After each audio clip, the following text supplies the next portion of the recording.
नमस्कार दोस्तों, मैं डॉक्टर अनामिका अहरवार। आज इस वीडियो में हम डिस्क शेड्यूलिंग एल्गोरिथम्स के बारे में बात करने जा रहे हैं। ठीक है, तो सबसे पहले तो अपन को ये पता लगाना होगा कि डिस्क शेड्यूलिंग होता क्या है। ठीक है, कोई भी प्रोसेस होती है उसको दो तरीके के टाइम की रिक्वायरमेंट होती है।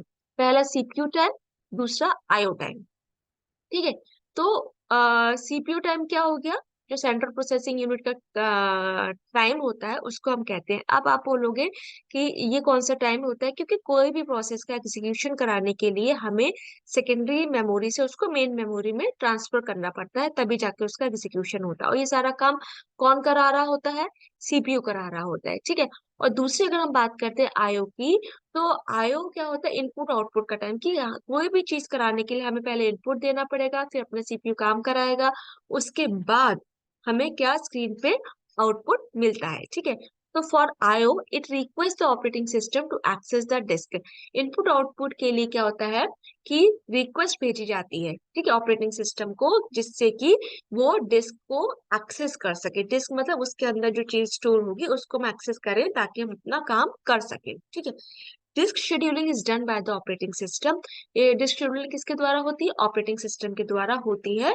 To schedule IO request arriving for the disk, कि जैसे जैसे रिक्वेस्ट डिस्क पे आती जाएंगी उसको वो शेड्यूल करता जाएगा कि कब कौन सी चीज को हमें टाइम देना है एग्जीक्यूशन के लिए। ठीक है, अब डिस्क शेड्यूलिंग को हम आईओ शेड्यूलिंग के नाम से भी जानते हैं। कभी शॉर्ट नोट में अगर आता है आईओ शेड्यूलिंग, तो आपको क्या किसके बारे में डिस्क्राइब करना है? डिस्क शेड्यूलिंग के बारे में डिस्क्राइब करना है। ठीक है, अब बात करते हैं हम डिस्क शेड्यूलिंग एल्गोरिथम्स की। इसमें क्या हो गया? The algorithms used for disk scheduling are called as disk scheduling algorithms. जो एल्गोरिथम डिस्क शेड्यूलिंग के लिए यूज की जाएंगी उसको हम डिस्क शेड्यूलिंग एल्गोरिथम्स बोलेंगे। एल्गोरिथम बेसिकली होता क्या है? कुछ स्टेप्स होते हैं उसको हम फॉलो अप करके अपना काम कर रहे होते हैं। ठीक है, तो प्रोसेस एक तरह से हम उसको कह सकते हैं। तो काम को आसान बनाने के लिए जैसे हम एल्गोरिथम्स का यूज करते हैं, टेक्निक्स का यूज करते हैं, ताकि हमारा काम आसान हो जाए और जल्दी हो जाए। ठीक है, अब पर्पस क्या है डिस्क शेड्यूलिंग एल्गोरिथम का? To reduce the total seek time. कितना टाइम उसको टोटल लग रहा है, सीक टाइम जिसको हम बात करते हैं, ये सारी टर्म्स हमें अभी आगे देखेंगे। ठीक है, तो ये उसका डिस्क शेड्यूलिंग एल्गोरिथम का पर्पस होता है। और the goal is to minimize the seek time or rotational latency, thus improves the overall performance of the disk subsystem। है ना, गोल बेसिकली क्या हो गया कि सीक टाइम को या फिर रोटेशनल लेटेंसी को मिनिमाइज करना, जिससे कि आप डिस्क जो सब सिस्टम है उसके ओवरऑल परफॉर्मेंस को क्या कर पाओ? इम्प्रूव कर पाओ। ठीक, अब इसके लिए कुछ इंपॉर्टेंट टर्म्स का जानना बहुत जरूरी है। जैसे पहला हो गया आपका डिस्क आईओ रिक्वेस्ट। इसमें क्या होगा? A request made by a process to read और write data on the disk. ऐसी रिक्वेस्ट जो प्रोसेस के द्वारा भेजी जाती है, किसका? रीड करने के लिए या फिर राइट करने के लिए डेटा को डिस्क पर। ठीक है, सीक टाइम क्या हो गया? The time taken by the disk arm to position itself over the desired track.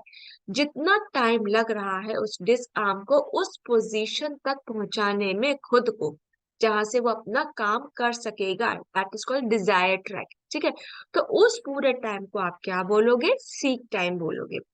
Next हम आते हैं rotational latency. It is the time taken by the desired sector to rotate itself to the position from where it can access from read write head।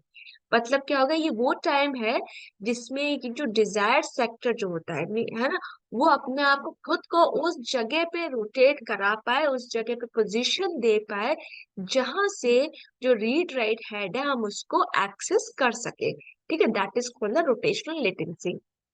Transfer time तो नाम से ही समझ में आ रहा है, the time taking to actually transfer data between the disk and the memory. Disk से मेमोरी तक ट्रांसफर, डेटा को ट्रांसफर करने में जितना टाइम लगता है उसको हम ट्रांसफर टाइम कहते हैं। Next, data access time. The total time required to fulfil a disk request including seek time, rotational latency and transfer time. Data access करने का जो टाइम होता है उसमें ये सारी चीजें आ जाएंगी। कौन सी आपकी आ गई? सीक टाइम, रोटेशनल लेटेंसी और ट्रांसफर टाइम।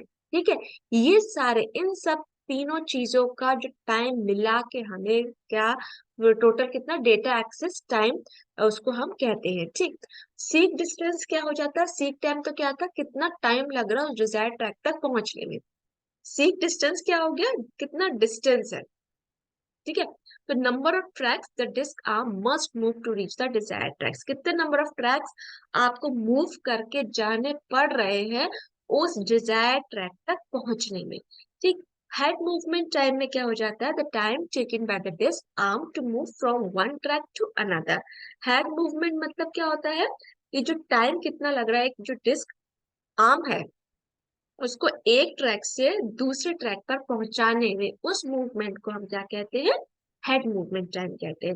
रिक्वेस्ट क्यू, नाम से ही समझ में आ रहा, a queue that holds pending disk IO request, जितनी पेंडिंग इनपुट आउटपुट रिक्वेस्ट होती है उसको वो क्यू होल्ड करके रखती है। ठीक है, मीन्स उस क्यू में सारी रिक्वेस्ट होगी। ठीक, this scheduling algorithms determine the order in which request are serviced from this queue. तो डिस्क शेड्यूलिंग एल्गोरिथम क्या डिटरमिन करता है कि वो ऑर्डर जो होता है क्यू में जो जब आया होगा उस ऑर्डर से वो चीज क्या करेगी, फॉलो अप करेगी। ठीक, उसके हिसाब से वो एग्जीक्यूट करवाएगी आगे की चीज। ठीक है, अब क्वेश्चन उठता है why disk scheduling is important, ये डिस्क शेड्यूलिंग इम्पोर्टेंट क्यों होती है।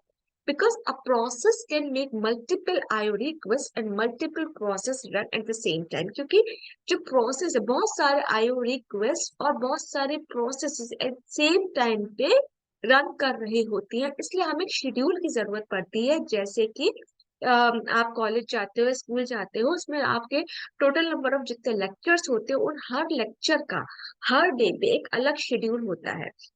मान लो किसी पर्टिकुलर सब्जेक्ट का, सपोज इस ऑपरेटिंग सिस्टम के सब्जेक्ट का मंडे को फर्स्ट लेक्चर है और ट्यूसडे को सेकंड लेक्चर है, मीन्स आपको शेड्यूल दे दिया गया और ये शेड्यूल में टाइम भी बता दिया गया है कि इतने टाइम का लेक्चर होगा, इस दिन होगा। तो एक वीक में टोटल नंबर ऑफ लेक्चर्स इतने होंगे, तो शेड्यूल बना दिया गया ताकि अपने शेड्यूल पे वो टीचर आएगा उस दिन और वो लेक्चर लेके अपना प्रोसेस को एग्जीक्यूट करा के चला जाएगा। ठीक है, तो सिक्वेंशियली और एक यूनिफॉर्मिटी रहेगी, उससे सारे चीजों को प्रोसेस के लिए टाइम मिल जाएगा और सब जो क्यू होती है ना जो मेंटेन कर रखी थी, ठीक है, वो सारी चीज सही टाइम पे एग्जीक्यूट हो जाएंगी। तो the request made by a process may be located at different sectors on different tracks, जो रिक्वेस्ट होती है प्रोसेस के द्वारा की जाती है वो अलग अलग जगह पे अलग अलग सेक्टर्स पे लोकेट होती है। ठीक है, जैसे कोई पर्टिकुलर टीचर है ना, वो मान लो कई जगह क्लासेस ले रहा है, बीसीए में ले रहा है, एमसीए में ले रहा है, एमटेक में ले रहा है, बीटेक में ले रहा है, तो पर्टिकुलर जो टीचर है वो हर मतलब उसका जो कभी बीटेक वाले जो क्लास होगी उस टाइम पे लेक्चर ले रहा होगा तो वो टाइम अलग लोकेशन होगी। एमसीए में अगर कोई लेक्चर ले रहा है वही टीचर, तो उसकी वो लोकेशन अलग होगी, अलग सेक्टर में अलग डिपार्टमेंट में जाके। ठीक है, तो वो टीचर अलग अलग लोकेशंस में अलग अलग सेक्टर से पाया जाएगा, तो वहां तक उसको पहुंचने के लिए टाइम सारा लगता है, उसके लिए हम शेड्यूलिंग का बेसिकली यूज करते हैं। ठीक है, तो due to this the seek time में इंक्रीज मोर, इसकी वजह से क्या हो जाता है, सीक टाइम हमारा बढ़ जाता है, क्योंकि वहां तक पहुंचने में मूवमेंट, हेड का मूवमेंट होने में और सीक टाइम लगने में, सीक डिस्टेंस में, इन सब में टाइम लगता है, इसलिए हमें डिस्क शेड्यूलिंग की इंपॉर्टेंस वहां पे लगती है। ठीक है, अब गोल क्या है डिस्क शेड्यूलिंग एल्गोरिथम का, मिनिमाइज सीक टाइम को मिनिमाइज करना। इसमें क्या हो जाएगा, to reduce the time it takes for the disk arm to move to the desired track, जो डिजायर ट्रैक तक जाने में जितना टाइम लग रहा था उसको रिड्यूस करना डिस्क शेड्यूलिंग एल्गोरिथम का गोल होता है। दूसरा क्या हो गया, मिनिमाइज रोटेशनल लेटेंसी, और minimise the time it takes for the desired track sector to rotate under the disk है। रोटेशनल लेटेंसी को भी मिनिमाइज करना इसका गोल होता है। तीसरा क्या हो गया, minimise access time, access time में बताया था सीक टाइम, रोटेशनल लेटेंसी और ट्रांसफर टाइम, इन तीनों में जितना टाइम लग रहा था टू फुलफिल आईओ रिक्वेस्ट के लिए उसको मिनिमाइज करना। ठीक है, फेयर एंड अवॉइड स्टारवेशन, इसमें क्या होगा, provide fair access to the disk for all processes और request and prevent certain request from being consistently delayed. Delayed मतलब स्टारवेशन, स्टारवेशन मैंने बताया है ना कि कोई बहुत लंबे समय तक उसको टाइम नहीं मिल रहा एग्जीक्यूशन के लिए, तो वहां पे स्टारवेशन का कॉन्सेप्ट अराइज होता है, क्योंकि हायर प्रायोरिटी की जो प्रोसेस है उनका एग्जीक्यूशन होता है रहता है, लोअर प्रायोरिटी को टाइम नहीं मिल पाता है। नेक्स्ट हो गया आपका improve throughput, enhance the number of disk IO request process within a given time period.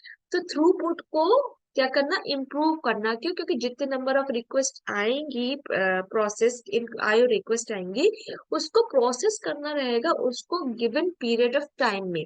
ठीक है, तो थ्रूपुट जब तक बढ़ेगा नहीं तब तक प्रॉब्लम हो जाएगी। तो डिस्क शेड्यूलिंग एल्गोरिथम थ्रूपुट को इम्प्रूव करती है। नेक्स्ट हो गया प्रिवेंट हेड थ्रैशिंग। इसमें क्या हो गया, minimise rapid back and forth movement of the disk arm to prevent excessive wear and tear. Head thrashing minimise करना है, क्योंकि जो आपका मूवमेंट है बैक एंड फोर्थ, वापस आना कि डिस्क आर्म कहाँ है आपकी और किधर जाना है, किस सेक्टर में जाना है, कहाँ किधर मूवमेंट कराना है, किधर ट्रांसफर होना है, तो ये सारी चीजों को प्रिवेंट करेगा। ठीक। नेक्स्ट हो गया अडेप्टेबिलिटी और रिस्पॉन्सिवनेस। इसमें क्या होगा, adapted to changing workloads and system conditions to achieve optimal performance. इसमें क्या, चेंज जो वर्कलोड जितना था उसको उस चेंज, कभी कभी क्या होता है हमें चेंजेस करते रहना पड़ता है, सही रिस्पॉन्स जिससे आपको मिल पाए, तो उन चेंजेस को अडेप्ट करना। ठीक है, जिससे कि जो सिस्टम की जो कंडीशन है वो ऑप्टिमल परफॉर्मेंस दे पाए, हम ऑप्टिमल परफॉर्मेंस को क्या कर पाए, अचीव कर पाए। तो ये आपके जो हो गए 7 गोल्स हो गए किसके, डिस्क शेड्यूलिंग एल्गोरिथम के। ठीक है, नेक्स्ट हम वीडियो में डिस्क शेड्यूलिंग एल्गोरिथम्स के जितने टाइप्स हैं, types of disk scheduling algorithm को कंटिन्यू करेंगे, जो कि बहुत इंपॉर्टेंट है, उससे क्वेश्चन आता ही आता है एग्जाम में, 95% आता है। ठीक है, तो नेक्स्ट वीडियो में हम फिर से मिलते हैं, तब तक you take care and thank you.